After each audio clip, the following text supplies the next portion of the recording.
2020 has been a very big year for Ava and myself, but it's also, of course, been a very big year for all of us.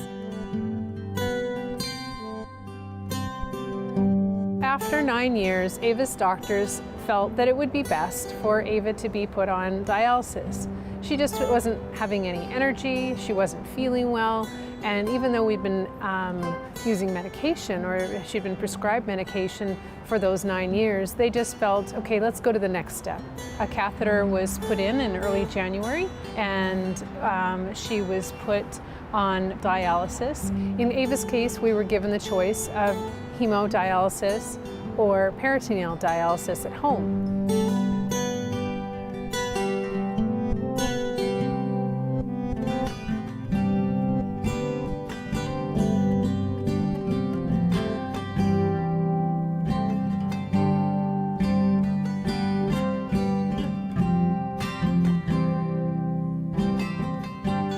Ava chose peritoneal dialysis, and that meant a few positives, some challenges, that it would be done at home every night for 10 hours.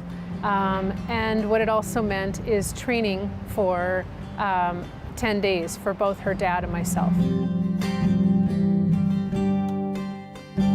I think it was very key in any decision when it comes to your kidney disease, is being able to make that decision.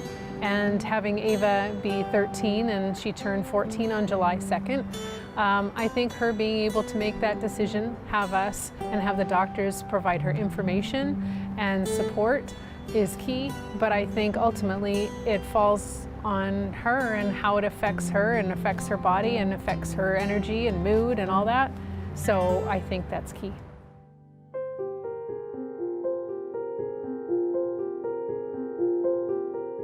So there were a couple of hiccups along the way, very rare, but in Ava's case, a month after the catheter was put in, she had one of her fallopian tubes wrap around the catheter, which didn't allow for dialysis to happen. And so after a little bit of investigating, they figured that out.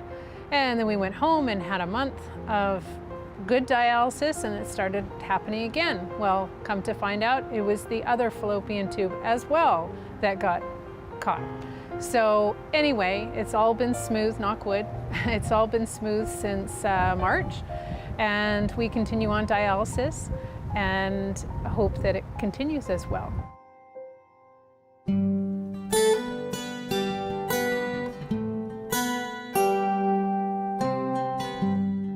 With every form of dialysis, there are some positives and negatives. In peritoneal dialysis is no different. The positives that we found for Ava have been that it's much more gentle on your system. As it's done every night for 10 hours, there's no roller coaster of up and down. It's kind of continual. It's heavily monitored by the peritoneal dialysis staff. And one of the other positives is that she's able to do it at home. Her dad has actually taken her on a few overnights or even a trip to Soyuz, where they were able to set up the machine. It takes a lot of pre-planning, but she's able to actually kind of live a little bit of a normal life with it, even though it happens every night.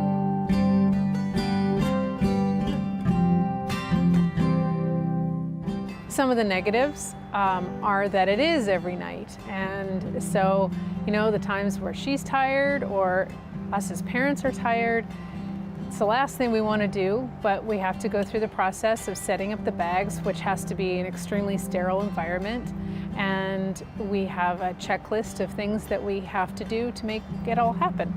So, but she's pretty easygoing with it all, and, you know, she knows how to. She's been watching us do it, and she sees if there's an alarm, she knows how to handle it, and so it's been overall a good experience.